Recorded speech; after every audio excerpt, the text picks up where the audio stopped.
अस्सलाम वालेकुम, hope so आप सब लोग खैरियत से होंगे। तो आज डेवलपमेंटल साइकोलॉजी में हम स्टडी करेंगे चाइल्डहुड के फिजिकल और कॉग्निटिव डेवलपमेंट को। तो सबसे पहले हम देखते हैं physical development. In infancy, toddlerhood and early childhood the body's physical development is rapid, यानी चाइल्डहुड की एज में, अर्ली चाइल्डहुड में और इन्फेंसी में फिजिकल डेवलपमेंट जो है बहुत तेजी से होती है। On average newborn weight between 5 and 10 pounds and a newborn weight typically doubles in 6 months and triple in 1 year। क्योंकि इसकी ग्रोथ बहुत तेजी से होती है इस टाइम पीरियड में, इसलिए उसका वेट भी इतनी तेजी से गेन करता है। By 2 year old the weight will have quadrupled, so we can expect that a 2 year old should weight between 20 and 40 pounds। The average length of newborn is 19.5 inches, increasing 29.5 inch by 12 month, और 2 years में इसकी length 34.4 inches हो जाती है। Next, during infancy and childhood growth does not occur at the balance rate, यानी कोई balance rate नहीं होता।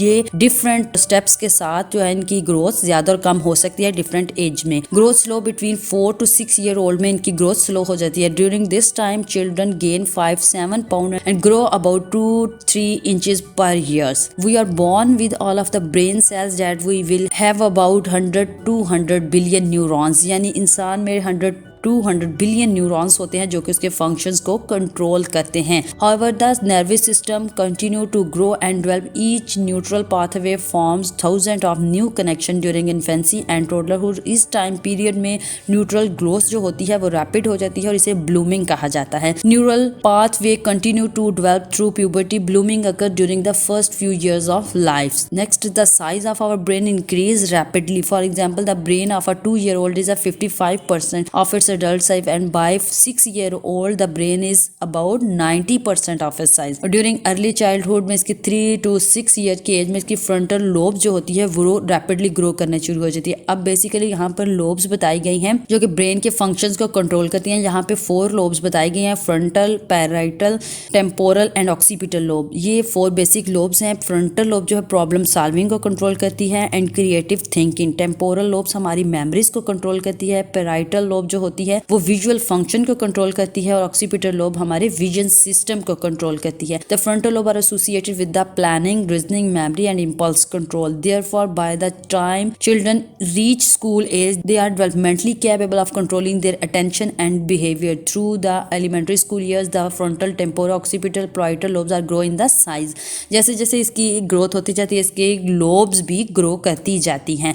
नेक्स्ट आ जाता है motor development. Motor development occur in an orderly sequence as infant move from reflexive action, for example sucking and cheering, to more advanced motor functioning।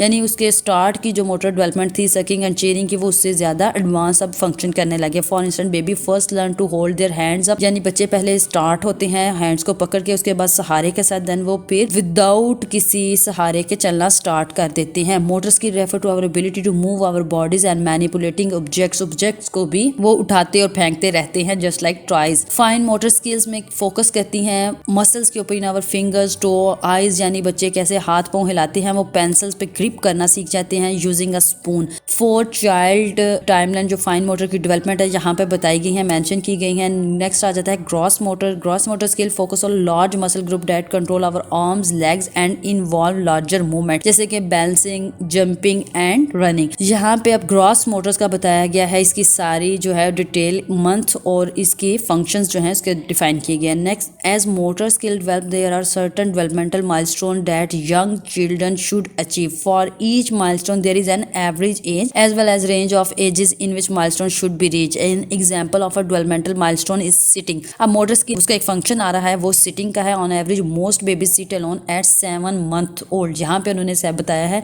इसकी एक average age निकाल के बताई है, लेकिन कुछ चाइल्ड के डेवलपमेंट में यहाँ से टाइम पीरियड आगे और पीछे हो सकता है। Sitting involve both coordination and muscle strength and 90% of baby achieve this milestone between 5 to 9 months old. If a baby is not holding up his head by 4 month old, he is showing a delay, तो हमें doctor से consult करना चाहिए। Next आज यहाँ पे developmental milestone का बताया गया है, ये बहुत इंपॉर्टेंट है, किस तरह कौन से ईयर्स में उसके फिजिकल, पर्सनल, लैंग्वेज, कॉग्निटिव सारी चीजों की डेवलपमेंट हो रही है। नेक्स्ट आ जाता है cognitive development. In addition to rapid physical growth young children also exhibit significant development of their cognitive abilities. यहाँ पे सबसे पहले पहले कॉग्निशन में आ जाता है पियाजे की हम ऑलरेडी स्टडी कर चुके हैं। पियाजे thought that children's ability to understand objects such as learning data rattle make a noise, वो चीज़ों को देखते हैं, सुनते हैं और उसका रिस्पॉन्स करते हैं।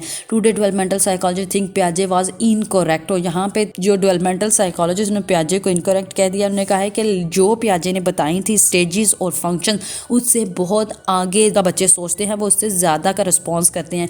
For example children as young as 3 months old demonstrate knowledge of properties of object. वो नाराज होते हैं, वो चीज़ों को ज़्यादा डीपली सोचते हैं और उनका रिस्पॉन्स करते हैं एज कम्पेयर टू पियाजे study. Preschool age children में ये 3 to 5 years ओल्ड होती है। Also make study progress in the cognitive development भी उनकी पहले से ज़्यादा होती है। Preschool age children understand basic time concept and sequences, वो बिफोर और आफ्टर का डिफरेंस भी जानते हैं। One of the most common example of their cognitive growth in their blossoming curiosity, वो चीज़ों के बारे में क्यूरियस होते हैं। Preschool age children to love to ask why, वो क्वेश्चन करना सीखते हैं यहाँ पे। Next an important cognitive change occur in the children this age, recall their पियाजे describe 2 to 3 years old egocentric का यहाँ पे चिल्ड्रन के बारे में पियाजे ने बताया था, meaning that they do not have an awareness of their points of view. Next children can use this skill to teach other, यानी बच्चों में यहाँ ये भी स्किल आ जाती है कि दूसरों को नुकसान भी पहुंचाने का सोचने लग जाते हैं। When children develop TOM, they can recognize that occurs have their beliefs. TOM theory has stand for theory of mind. Children communicate information through gesturing long before they speak, यानी वो हाथ पाँव से और एक्सप्रेशन दे के वो चीज़ों को डिफाइन करने लग जाते हैं। In term of producing spoken language, babies begin to coo almost immediately. Cooing is a one syllable combination of consonant and a vowel sound. बच्चे कू और बा इस तरह के वर्ड्स बोलने सीख जाते हैं। Baby whose parents speak French will coo is a different tone than a baby whose parents speak English. जिस तरह बच्चे के पेरेंट्स बोलते हैं, चिल्ड्रन भी वैसी ही लैंग्वेज और वैसा ही स्टाइल से वो वर्ड्स बोलते हैं। फिर वो मामा दादा इस तरह दो वर्ड्स यूज करके नेक्स्ट में बोलना शुरू कर देते हैं। When a baby is about 12 months old we expect her to say her first word for meaning and to start combining words for meaning at about 18 months। तो ये था हमारा आज का लेक्चर। होप सो आपको समझ आ गई होगी। अपना बहुत ख्याल रखिएगा। हमारे चैनल को जरूर सब्सक्राइब कीजिएगा। अल्लाह हाफिज़।